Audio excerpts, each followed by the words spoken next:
Welcome back to Black Hat 2025. This is Jackie McGuire at the Mandalay Bay in beautiful Las Vegas, Nevada. I'm your principal analyst and practice lead for security, your favorite security media host. And I am lucky to be joined today by Charles Henderson. Welcome, Charles.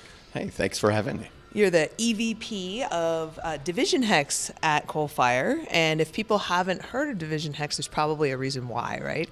Yeah, it's a brand new launch here at Black Hat 2025. Yeah, so I would love to start just to get to know you a little bit. Tell me a little bit about your background and kind of how you ended up where you're at today. So, you know, I think it's probably one of the reasons that it meant so much to me to launch Division Hex at Black Hat is my history. Both at Black Hat and at DEF CON. I've been going to DEF CON since I was actually 17 years old. Is it canceled this year? It's always canceled. Oh, okay. Damn it. But you know, that was the downside of COVID. It really actually got canceled. It was like it finally came true. Oh, I had this wonderful, so when it was for the first year I was at the convention center, I was supposed to be speaking in the Dark Arts Village, and I have two giant Pelican cases with me, and there was another convention happening there at the same time that was like the National Institutes of Health or something, and I was so no, I have to get in, I need to speak, and they accidentally let me into this health conference, and I get all the way to the end, no badge, no nothing, with these huge Pelican cases nobody looked in before I realized, and on my way out I was like, I should probably go to the other side of this conference and talk to them about physical security, because I made it all the way back there with no badge and two Pelicans. Well, but yeah, sorry, I digress. No, but yes, we love DEF CON. I only agree to come to Black Hat if they'll let me go to DEF CON. I love DEF CON too, but as a Black Hat review board member, yeah. I'm a little partial to Black Hat these days. But you know, certainly the roots of Black Hat are DEF CON, and you know, I've been going to DEF CON since DEF CON 1, and that's kind of crazy now. Yeah. And you know, when it started, it wasn't a career for me, mm-hmm. because there was no career in cybersecurity. Yeah. This was a chance to come meet all your friends from, you know, IRC or internet relay chat. ICQ. Do you remember your ICQ number still? No, but I mean, this is long before ICQ even, man. And it was, it was a chance for us to connect to mm-hmm. like-minded individuals. And back then it was like 100 people, okay? Yeah. And there were actually bigger cons like SummerCon and HoHoCon that were huge. And I think how different things are today, but how similar they are today. Because we're still like-minded individuals. Mm-hmm. We're still sharing information. We're still doing it because we care. And although at that time we were sharing information about vulnerabilities and whatnot, out of, you know, curiosity and interest, it's kind of still that way. Yeah. And I look at some of the best members of the community in terms of skill, and they are those people that are most curious. Mm-hmm. And I think that's unique to this industry. Kids. Yeah, I mean, an independent study, we'll call it. Yeah. But you know, you still have a strong moral compass. You have this fiber in you that is doing it for good, and it's the exact kind of person that I'm looking for in Division Hex to really take our clients' interest to heart. You mm-hmm. know, it's more than a job. It's a passion.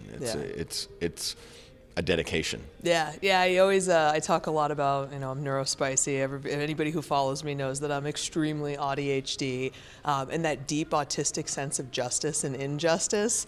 If you ever meet to your point, one of the more famous, better hackers out there, they all have this very deep sense of right and wrong, and we've had some parties shut down and things like that, and you see that come out really strong when you mess with the hackers. But so tell us about Division Hex. So you were able to start this wonderful thing. Tell us about what Division Hex does and kind of what you're hoping for it in the future. So Coalfire has been doing all flavors of security testing and more recently defensive work for some time now, but we wanted to codify that and really define it, and that's what we've done with Division Hex. It is, you know, it's not just a branding. It's an organization. People belong to it. They're employed. That is their job, and it's not a part-time job. And what we are looking to do is focus on the security activities that actually move the needle for our clients. So we don't want. We're not going to be delivering commodity security services just because alerts as a service. Yeah, what we're trying to do is focus on things that are actually going to make our client's security posture better, and things like red, purple teaming, penetration testing on the offensive side, even hardware hacking, hacking AI, all of these things, and then on the defensive side, things like threat hunting. As well as policy development and activities that really focus on making your blue team better. Yeah. And then finally, sort of the third family after offense and defense, managed services that focus not on deploying a security operations center somewhere, but really the type of managed services that focus on elite achievement and offerings. Yeah, I'm a huge, and I've talked about this all week, I'm a big proponent of managed services. I think that we need to be more realistic as security teams, that we need bench strength, and that hackers can scale pretty quickly, and there are often giant rooms full of them that when they get a real good one, they can all go in on, and you just don't have that in your enterprise, and you can't defend against scalable enemies if you don't have scalable defense. And we do surveys very often that show that the smaller a company is, the more likely they are to think they should go it alone and manage their own security. And that's just not reality today. You cannot keep up with the rate of change. And then you have a great statistic speaking about hacking AI. What's your success rate with hacking agentic AI applications at Coalfire? It's a really easy number to remember. It's 100%. We have yet to have a test against an AI target where we didn't have at least one critical finding. And for those playing at home that maybe are less familiar with the ranking of findings, that's beyond just a high finding. That's basically like a game over kind of finding. Yeah. And the sort of the scary thing for organizations is that AI. It turns out, the operational cost of AI is mostly in tokens after the fact, after you've deployed it. It's actually insanely cheap to deploy AI. Yeah. And they make it really easy. A lot of these AI companies have done a great job. It's a great way to consume cloud credits. Yeah, but the problem is that it turns out that a lot of security is baked in on the budget cycle. In other words, if I go and I'm going to make a transformation in an enterprise company, I'm going to have to make a budget request, and that budget request triggers a security review. But what happens if it's so cheap that you take away the budget request? So we're getting these calls from enterprise customers who are saying, hey, my team did a thing, and we have deployed AI. It's in production. We need you to come test it. And it's like 1997 all over again, We stood up a website. We're really proud of this thing. And it's weird because you're dealing with these technologists. They're just really excited that they've deployed this AI. And as a hacker, I'm not so excited. No, I die. I'm very, despite my everyday life, I'm very conservative about things generally because I survived the financial crisis as a stockbroker, and I survived at Fidelity where we were insanely conservative and it really saved our butts. We didn't have to do the layoffs everybody else did. Like, we were always very compliance minded, and so same. I think every CEO out there is just salivating at this, this promise that you can replace all of your interns and entry-level people and 10x your revenue and productivity. But I'm on the back end, these people, I came into security through data science. I wrote the crappiest, most insecure Python you have ever seen in your life because that's what I wasn't taught secure coding. And so for me, it's just there's no breaks, and a lot of times there's no visibility. So it's one of the things that gives me anxiety at night.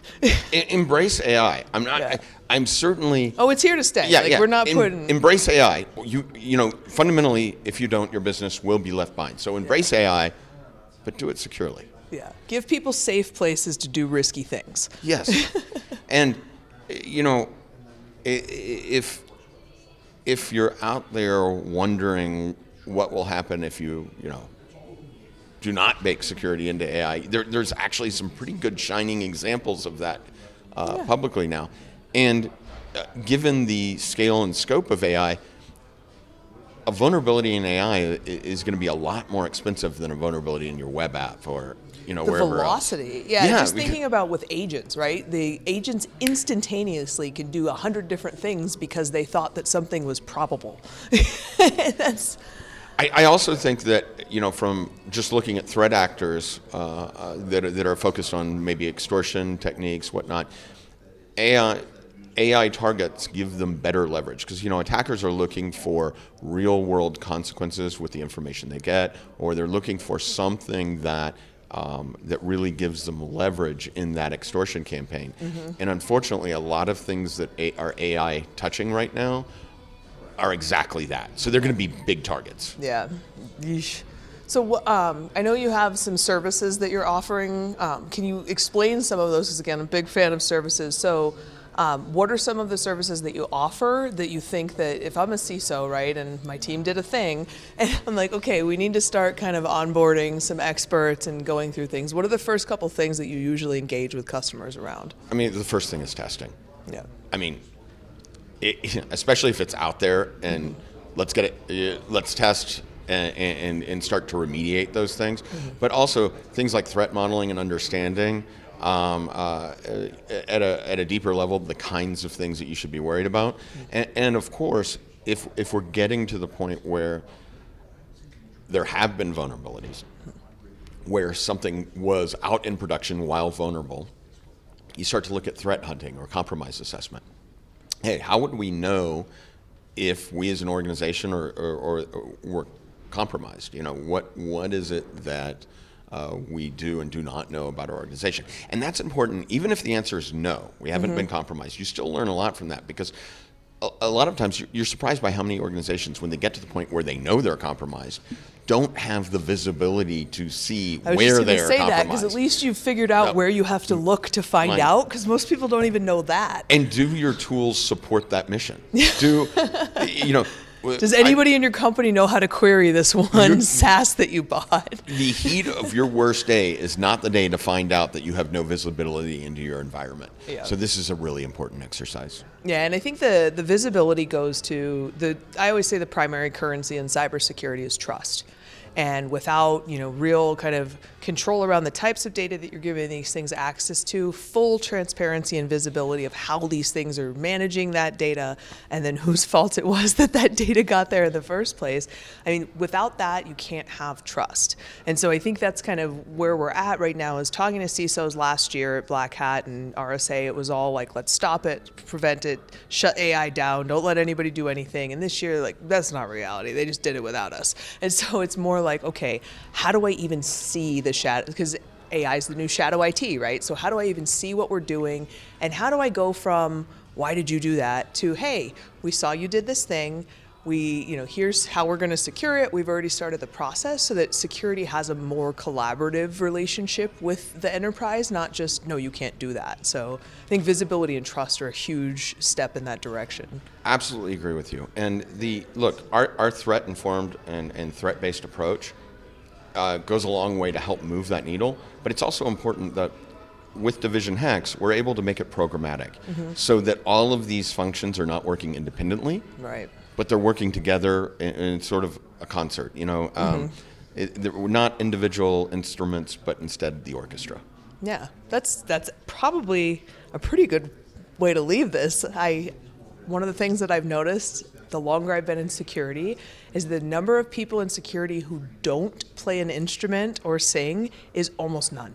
It's probably because we're all a little neurospicy, right, and the creative experimental, but yes, orchestration is probably the chief thing, because I was hanging out with a few people yesterday who were responding to a Fortune 20 and having to tell them, this thing 6 months ago, we still see traffic. You didn't get them out because you only saw 3 of the 5 things that they were in. And yeah, even in the largest enterprises in the world, the level of visibility and orchestration isn't where it needs to be. Absolutely not. Yeah. And it's guitar for me, by the way. Is it? Yeah? Who's your favorite guitar player? Who's your guitar god? When I was 13 years old, I chose my handle, probably a little bit younger than that. And it was Angus Young from AC/DC. Very Because nice. I was a huge, and if you look at anybody's handle, it's like a view into their 13-year-old self. Yeah. From the old school, because, you know, we would choose these names based on our childhood thing. And, you know, I don't think I've ever really lost my love for Angus Young. It's also great to see him at his age still playing. Yeah. And it's In short shorts. It's amazing. Yeah. Short shorts. It's awesome. Now, you know, being in Austin, Stevie Ray Vaughan. I was going to say my know. guitar god, Voodoo Child, Slight Return, Stevie Oh, Ray yeah, Vaughan. better than the original, which is, Yes. I mean, should be. No one is, you know, Hendrix huge, but Stevie Ray Vaughan's version. Yeah, I know. So I love Jimi Hendrix. The only person that might be able to rival is like Cream. Some of the early Cream. Clapton like, was great. Clapton, He used yeah. to play. Used to play on 6th Street at a little blues club called Steamboat, just randomly. I was thinking how bad it must be for the local act that has to follow Eric Clapton, who just got up on stage and played. Can I just tell you that one of the worst things that happened during the pandemic was that Hoax Death Metal Pizza closed? Like, I honestly, like, it was almost like somebody died, because I would always go to South by, you know, and do the music and then the tech, and you'd go to Hoax and they'd be blaring death metal, and you would get this piece of pizza that's like the size of your head. And yeah, so RIP Hoax. All right, well, thank you so much for joining us, Charles. This was actually amazing. So I hope people are listening. I hope they check you out. Congratulations.